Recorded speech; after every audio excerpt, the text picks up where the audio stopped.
Et si la normalisation avec des pays arabes permettait au patrimoine culturel d'Israël de conquérir de nouveaux publics?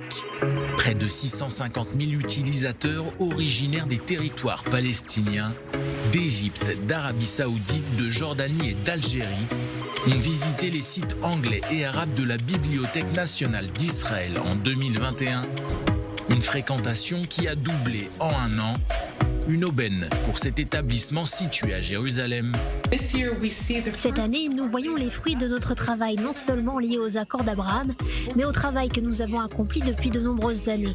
Et c'est à la fois la numérisation de matériel qui est importante pour les universitaires, les étudiants et pour ceux qui aiment l'histoire et la culture, et aussi en produisant du contenu intéressant pour les gens de la région. L'une des rubriques les plus consultées sur le site web arabe de la Bibliothèque d'Israël est celle des archives de journaux avec plus de 200 000 pages de publications arabes. Des articles de presse datant de la Palestine ottomane et du mandat britannique.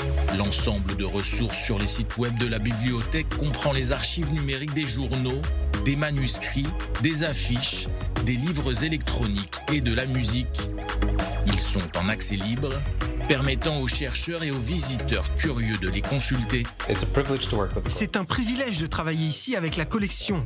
Nous avons environ 2500 manuscrits islamiques ici à la Bibliothèque nationale d'Israël qui vont du 9e au 19e siècle, couvrant ainsi toute la gamme de la culture islamique et de l'histoire de la région. La numérisation entreprise par la bibliothèque, tout en garantissant une nouvelle vie à ces trésors culturels, rend accessibles des documents qui étaient autrefois réservés à un petit nombre. Une lumière virtuelle éclaire désormais une vaste collection de textes islamiques et arabes, y compris des milliers de livres rares et de manuscrits en arabe, persan et turc allant du 9e au 20e siècle. La Bibliothèque nationale d'Israël collectionne des documents depuis environ 130 ans. Ce qui a commencé comme une bibliothèque publique dédiée à la littérature juive est rapidement devenu une bibliothèque beaucoup plus large. Et le deuxième domaine dans lequel la bibliothèque s'est développée était l'arabe et l'islam.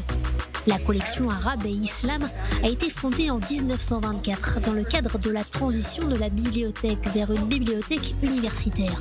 Et au cours de son histoire, la bibliothèque a investi dans du matériel arabe et islamique, avec désormais du matériel numérique, afin d'être l'institution de recherche phare pour les études islamiques et les études du Moyen-Orient, ici en Israël.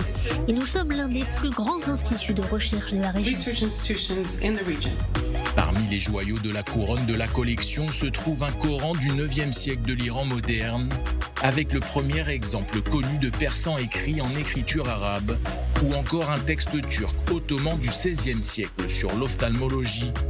De quoi en prendre plein les mirettes.